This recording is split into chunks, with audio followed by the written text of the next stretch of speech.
Lorsqu'on a construit cette journée, il nous paraissait vraiment indispensable ou vraiment important d'accueillir les parents et d'entendre la voix des parents. On ne pouvait parler inclusion en omettant ce pôle-là. On s'est posé des questions. À quels défis sont confrontés les parents? Quelles sont leurs attentes? Vous l'avez aussi posé tout à l'heure. Quels sont leurs besoins en tant que parents? Dans nos lieux d'accueil, quelle place on leur laisse? Donc, c'est avec joie et plaisir que je vais vous présenter Madame Emmanuelle Singre, qui est juriste. Elle s'engage depuis des années pour les défenses des proches des personnes avec un handicap mental. Elle est membre d'Insieme Vaud et également membre active au comité d'Insieme Suisse. Et nous l'avons invitée en tant que maman, c'est ce qui nous intéressait surtout. Elle est la mère de 2 enfants. Tous 2 ont bénéficié des structures d'accueil de jour collectif, dont un fils avec un retard de développement d'origine génétique. Merci beaucoup, Madame Singre, d'avoir accepté cette invitation. Et je vous laisse la parole. Vous préférez ce micro? Je crois que ça va. Ouais. Si on m'entend comme ça jusqu'au fond. Oui. Tout petit peu. Voilà, comme ça, est-ce que c'est mieux? Oui, exactement. Ça tienne. Ok. Voilà alors. Ok, ben, je remercie effectivement beaucoup Pep de m'avoir invité, d'avoir invité la voix des parents aujourd'hui. Je vous remercie aussi d'être présentes si nombreuses et si nombreux ce matin. Alors, voilà, je suis membre d'Insieme. Insieme, qui est une association de défense de proches de personnes avec une déficience mentale. En tant que membre d'Insieme, j'ai aussi représenté notre association au sein de la commission d'intégration précoce qui animait en son temps, certains d'entre vous l'ont peut-être connu, qui animait un lieu d'échange où les professionnels pouvaient venir présenter des situations et puis bénéficier d'un regard pluridisciplinaire sur les situations, sur des situations d'inclusion ou d'intégration. Je suis également membre de la commission consultative de la FAGE, justement en tant que parent.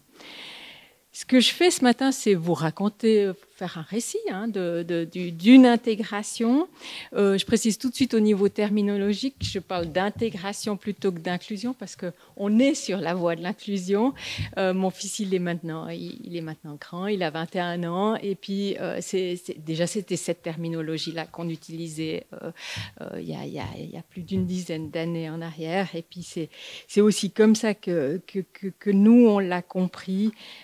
Vu les difficultés que je vais exposer. De préparer ce moment ce matin aussi, ça a été me replonger dans plein d'histoires que j'avais oubliées, puis j'ai dû me remettre dedans, donc il y aura peut-être des moments un peu, j'espère, pas craquer, mais enfin voilà. Voilà, mon fils, il est né en juillet 2002. C'est le jour même de la naissance qu'on a eu l'annonce d'une difficulté. Alors nous, en tant que parents, on ne l'aurait pas vu, mais les professionnels ont tout de suite décelé une malformation cérébrale et puis ont tout de suite eu une suspicion de problèmes neurologiques qu'ils arrivaient, qu'ils étaient très très clairs là-dessus. Alors hormis le fait que c'est douloureux, on l'a quand même pris assez froidement dans la mesure où voilà, c'était tombé sur nous, ça doit tomber sur des familles, puis c'était tombé sur nous. Il était très faible, entre autres, il n'avait pas de réflexe de succion, ce qui fait qu'il pouvait difficilement se nourrir, et il est resté à l'hôpital, il est resté en néonatologie durant 8 semaines d'hospitalisation. Une fois que cette hospitalisation s'est terminée, on ne s'est pas du tout posé de questions. Il s'agissait de garder un nourrisson. On ne s'est pas questionné sur le lieu d'accueil qui devait l'accueillir. Comme je l'ai dit, c'est des choses qui sont passées. Donc, on avait fait des préinscription dans plusieurs lieux d'accueil. À l'époque, ça se faisait comme ça, on n'était pas en réseau. Du coup, on a tout à fait naturellement repris contact avec les lieux d'accueil auprès de qui on avait des préinscriptions. On ne s'est pas du tout, mais sur le moment, on ne s'est absolument pas posé la question, après l'annonce des difficultés de santé, on ne s'est pas du tout posé la question de savoir si on allait arrêter de travailler. Ça ne nous a tout simplement pas traversé l'esprit.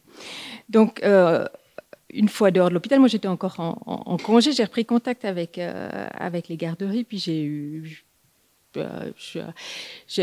même pas eu le temps d'essayer de cacher les problèmes de santé de mon fils quand la réceptionniste ou la personne qui vous prend au téléphone dans la garderie, quand on appelle, dit « Ah, mais il va bien cet enfant !» Puis bon, non, il va pas bien. Donc, il faut quand même dire qu'on a des besoins spéciaux d'emblée. Et puis, donc j'ai été reçue par une direction d'une garderie qui était proche de chez nous. Ça aurait été notre lieu de choix. J'ai été reçue avec mon fils par la directrice d'alors. Elle m'a présenté tous les aspects du contrat pour l'accueil de notre fils. Et puis elle m'a aussi raconté une histoire. Elle m'a dit, nous, on a déjà accueilli un petit enfant qui a une trisomie. Chez nous, quand il vient dans le lieu d'accueil, dans la garderie, il est propre, et puis quand il va à l'institution spécialisée, il va pas aux toilettes, il utilise des couches. Je me suis projetée en entendant ça, je me suis dit, un petit enfant qui est propre, je pars un peu du principe quand même que quand il est assez grand, je suis un peu partie du principe que mon fils il resterait dans la garderie jusqu'à au moins ses 4 ans. J'ai d'ailleurs nous avons reçu un contrat qui prévoyait une prise en charge durant 4 ans et demi. J'avais prévu de reprendre le travail 6 mois après la naissance. Du coup, on a commencé l'adaptation 1 mois avant le début de l'accueil, comme ça se fait traditionnellement. Je me suis rendue une première fois à la garderie, et puis il y avait 3 autres enfants qui commençaient aussi leur adaptation à ce moment-là. Je me rappelle très bien qu'il y avait aussi un petit garçon qui avait exactement, à quelques jours près, l'âge de mon fils. La deuxième fois que je me suis rendue à la garderie pour l'adaptation, juste avant que je parte à la garderie, mon fils il fait un épisode de convulsion. Et puis, on nous avait parlé d'épilepsie, donc ça dure quelques secondes, voilà, que je me dis, voilà, c'est arrivé. Et puis, je monte malgré tout à la garderie, parce que je me dis que de toute façon, je ne veux pas déjà, à ce moment-là, baisser les bras. Et puis je me rends sur place. Et puis, quand j'arrive à la garderie, mon fils recommence à convulser, toujours de manière quand même un peu brève, donc rien de trop grave non plus. Mais la première chose qui me traverse l'esprit quand ça arrive, c'est pas de penser à mon fils, c'est de me dire, mais mon Dieu, il y a d'autres parents, ils vont voir que mon fils il va générer beaucoup plus de travail pour cette équipe éducative. J'ai aucune envie la seule chose qui me préoccupe, c'est l'attention qui est portée sur mon fils, qu'on se rende compte qu'il y a des problèmes, que ça va générer du travail. Voilà. L'équipe de la garderie me propose de m'accompagner à l'hôpital, et puis je m'y rends toute seule. Dit très très simplement, ce problème d'épilepsie va être réglé.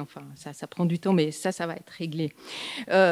Toujours est-il que quand je reviens à la garderie pour la 3e fois pour l'adaptation, la seule chose que me demande l'équipe finalement, c'est quel médicament administrer s'il y a de nouveau des crises. C'est tout ce qui se passe en lien avec cette situation. Voilà, on continue cette adaptation, et puis moi je sens mon fils très bien accueilli. Je peux reprendre le travail sans trop de préoccupations. Je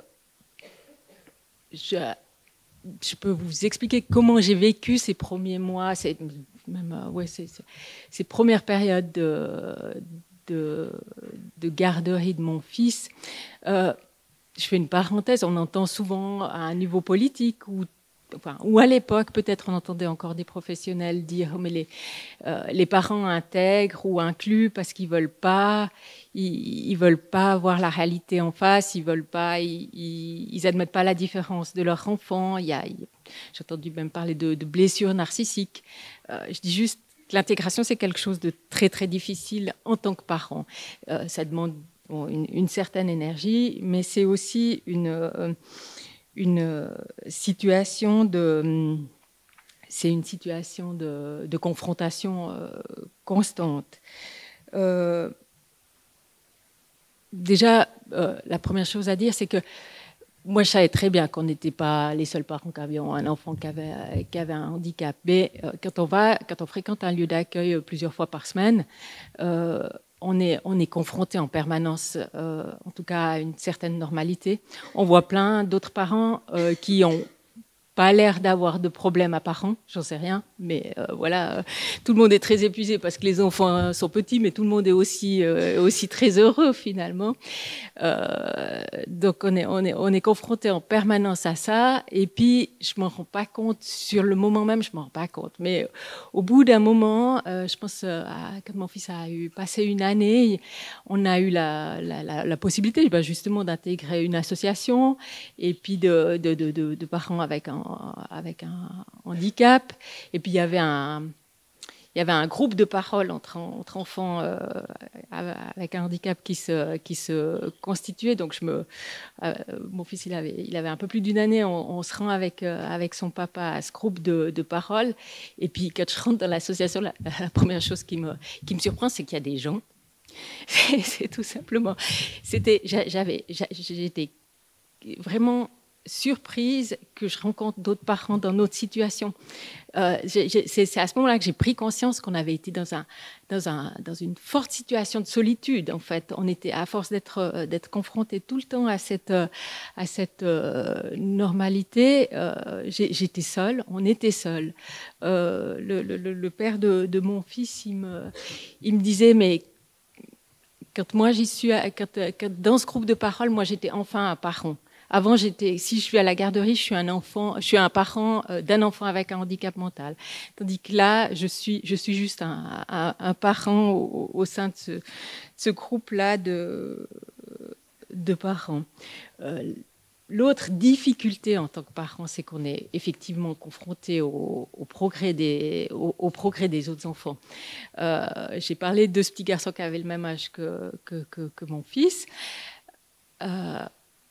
On faisait beaucoup d'efforts. Il y avait beaucoup de physiothérapie. Il y avait déjà l'éducatrice du service éducatif itinérant qui était présent chez nous. Moi, j'aime beaucoup jouer avec les enfants, donc on faisait beaucoup de choses pour la stimulation. J'écoutais bien les conseils qu'on me donnait, puis je les mettais en pratique. On essayait de mettre en place des choses. Et puis quand j'allais à la garderie, je voyais ce petit gars qui en pleine santé, qui lui pouvait faire tout ce que nous on faisait. On mettait des efforts à faire. Lui, il le faisait naturellement. Il était au stade plus loin. Et puis ça, c'est une confrontation qui est difficile. Ça se passe en début de journée quand vous partez au travail. Donc la journée, elle est déjà foutue quand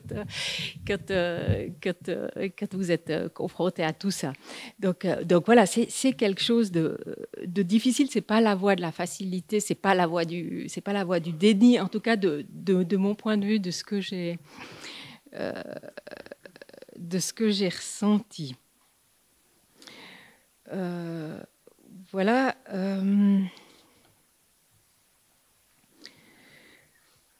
Même si c'était difficile pour nous, nous, on n'a jamais regretté, bien sûr, une seule minute d'avoir fait le choix de faire rentrer notre fils dans un lieu d'accueil collectif. Notre fils, il a fait beaucoup de progrès en garderie. Ses apprentissages, il a pu aussi les faire avec les autres enfants. Il y avait des choses qui me paraissaient extrêmement difficiles à acquérir. Par exemple, simplement manger avec des ustensiles. tenir la main quand on se promène, ça me paraissait impossible chez nous, que j'y arriverais jamais. Et puis, je suis persuadée, on est persuadé que le fait qu'il ait été en garderie lui a permis de faire ces acquisitions qui nous ont facilité la vie, hein, de se promener avec un enfant qui vous tient la main, qui tient la main plus tard à une poussette, c'est bien pratique. Et puis, ces acquisitions, je pense, enfin, si je me remémore, c'est à peu près toutes les semaines qu'on s'est dit merci la garderie, parce qu'il y avait de ces apprentissages qui étaient possibles par la collectivité, en fait. On avait aussi une équipe éducative qui était très ouverte, qui était très volontaire. Elle a comme ce qu'on nous a expliqué, elle a apprécié les contacts avec la physiothérapeute, elle a apprécié les contacts avec l'éducatrice du service éducatif itinérant.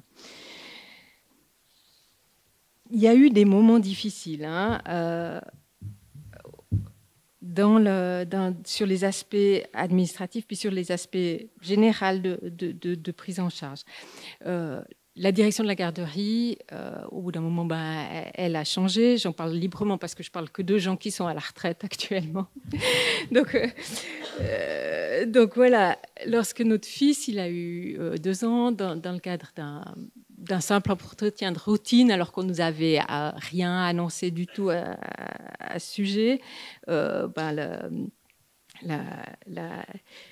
l'éducatrice référente de notre fils avait pour mission de nous annoncer que notre fils, il pourrait pas rester plus longtemps qu'une année de plus au sein de la garderie.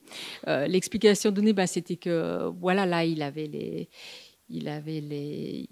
arrivait à suivre chez les petits, mais que quand il aurait 3 ans, il serait trop grand pour rester chez les petits, et puis il n'aurait pas les compétences de rejoindre un groupe de moyens.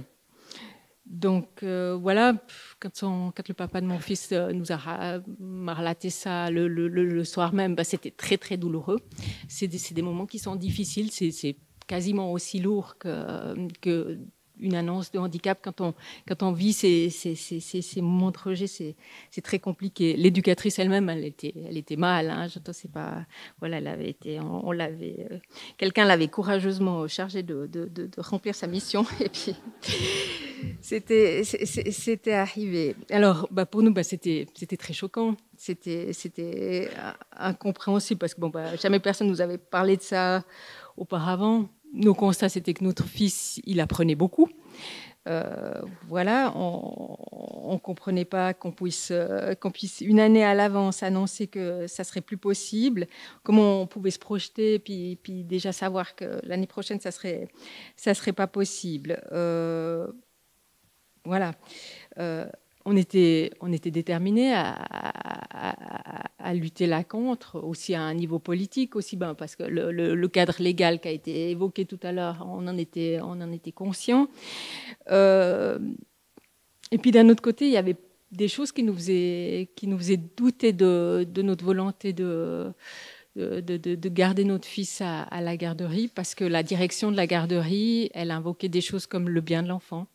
Elle disait que notre fils, il serait mieux accueilli, mieux stimulé en milieu spécialisé. Donc on ne savait pas tellement que répondre à ça. Puis là, fort heureusement, l'éducatrice spécialisée du service éducatif itinérant, elle a été en appui, et puis elle a pu se positionner de manière qui nous semblait plus neutre, et puis elle a appuyé notre volonté de rester dans un lieu de vie ordinaire. Alors, on a trouvé un arrangement avec cette direction de centre de vie enfantine. On a fait comme ça que notre fils puisse en partie rentrer dans une institution, dans une école spécialisée, et puis continue quand même à rester dans le centre de vie enfantine.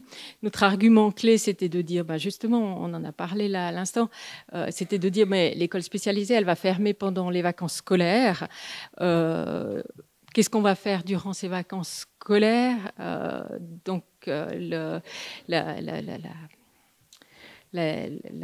compromis a été finalement de laisser notre fils un jour par semaine au centre de vie enfantine, les autres jours où il y avait des besoins de garde dans l'école spécialisée, et puis d'avoir un accueil complet pendant les vacances scolaires.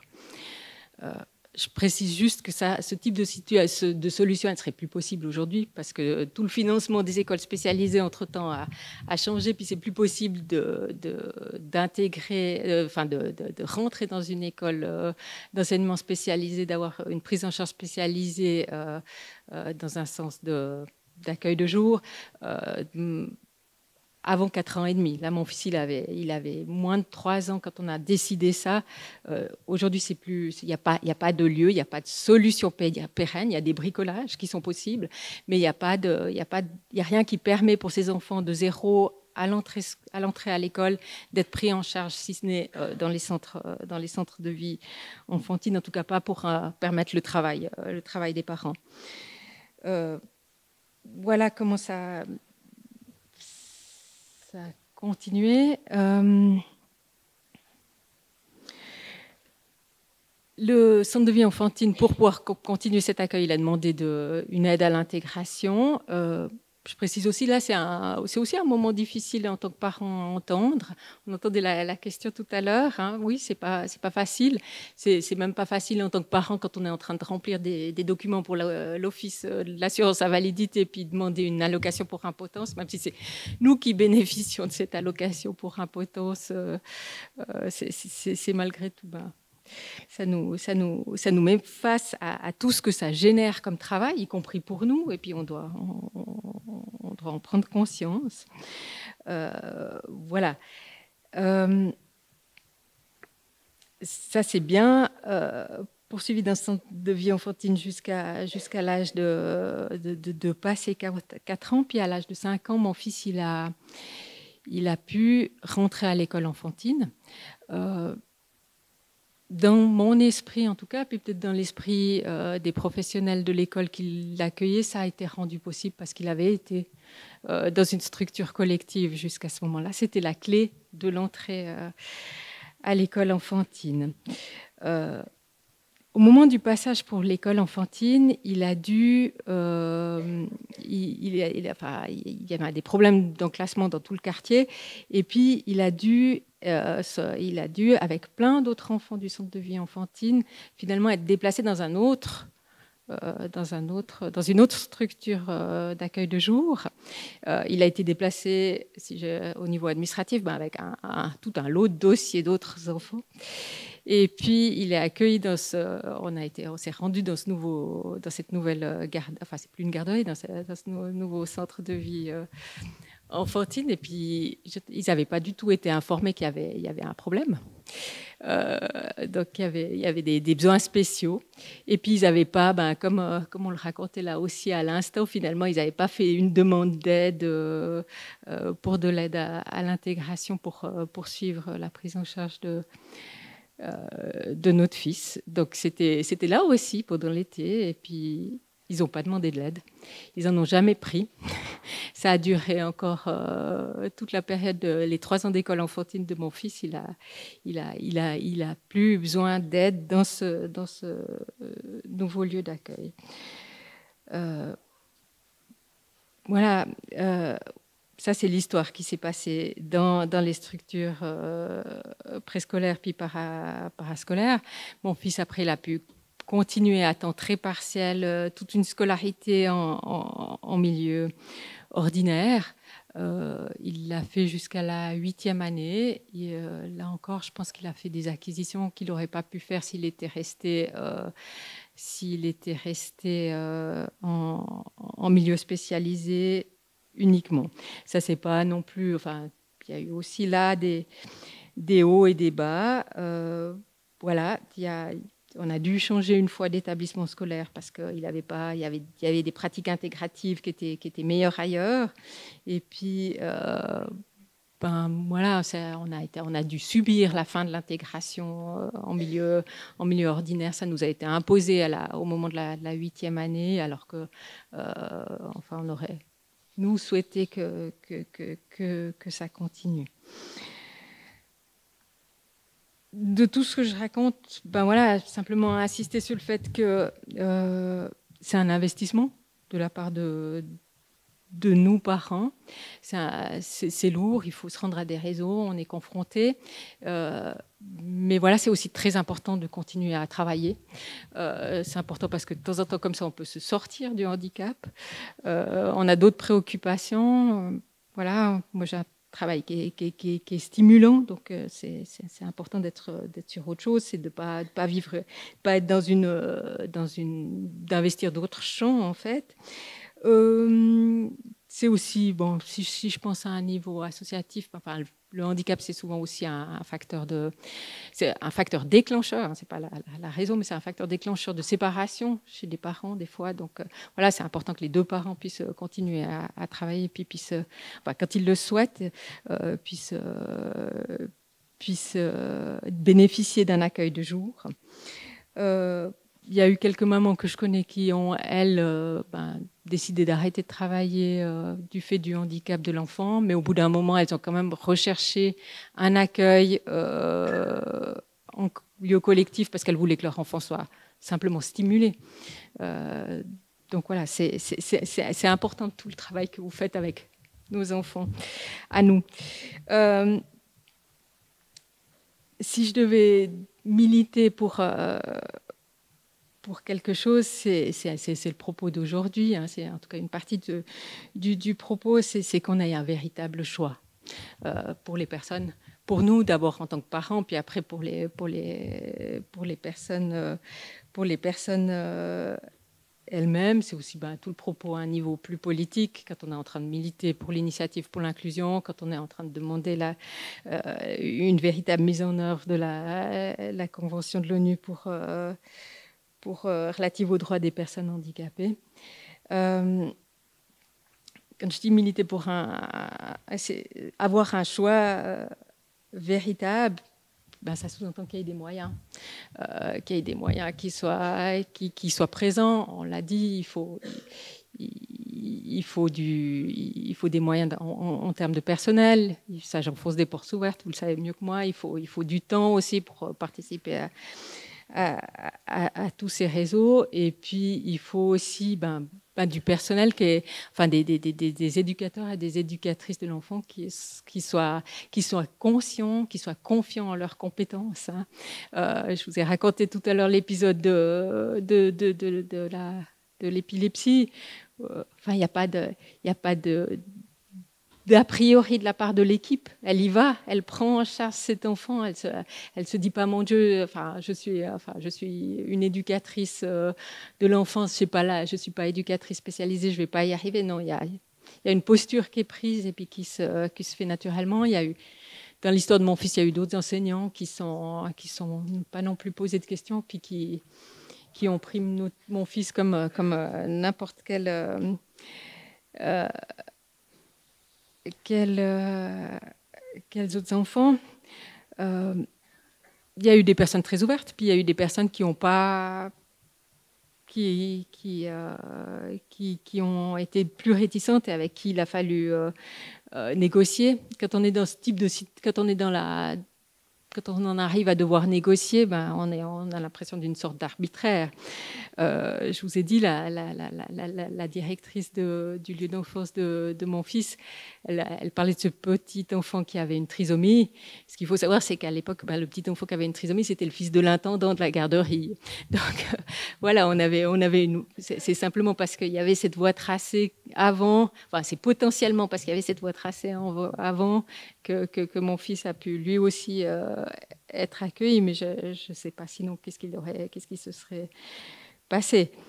On ne devrait pas être dans ce type de situation. On dépend du bon vouloir, de la bonne volonté de professionnels, d'une équipe d'enseignants, quoi. On doit être dans une prise en charge qui est inconditionnelle, qui doit permettre où il y a tous les moyens qui sont mis en place, et puis on peut se positionner de la part de l'enfant uniquement, et puis se dire qu'est-ce qui nous semble mieux pour cet enfant, éventuellement pour sa famille, et puis où cet enfant va aller compte tenu du fait que tous les champs sont possibles, quoi. Mis à part ça, l'intégration et puis l'inclusion de mon fils, elle lui a clairement profité. Elle lui a profité, je l'ai dit, au niveau des apprentissages pour la fonction, mais aussi à un niveau scolaire. Entre autres, mon fils qui a quand même une déficience mentale qui est importante, il a pu apprendre à lire. Apprendre à lire, c'est l'accès à plein de loisirs, à feuilleter un magazine, à faire une recherche Internet, enclencher son tube préféré sur Spotify. C'est parce qu'il était en milieu ordinaire, qui est quand même plus exigeant vis-à-vis de nos enfants qu'un milieu spécialisé. Ça, c'est le constat que nous, en tout cas, c'est comme ça que nous, on l'a ressenti. Socialement, c'était aussi important pour nous d'avoir... Ouais, socialement, c'était important pour que notre fils il puisse être accueilli. Il est connu. Je vois encore des parents du quartier ici. Donc, c'était important qu'il soit connu dans le quartier, qu'il puisse fréquenter des enfants du même âge. C'était important pour sa sœur aussi que ses copains à elle le connaissent. On vit dans un monde normé avec nos codes sociaux, les codes sociaux de sa sœur, et puis notre fils, il doit participer. C'est dans ce monde-là qu'il vit quand il est chez nous, et puis voilà, il faut qu'il connaisse ses codes. Donc voilà, ça a certainement aussi, je finis. Ça a certainement aussi été utile pour les autres enfants. Il y a des choses qui ont été mises en place pour lui, qui ont ensuite servi à la gestion des moments de transition, notamment. Ça a été aussi utile, ça a été après utilisé pour tous les enfants, pas seulement pour notre fils. Voilà, merci beaucoup.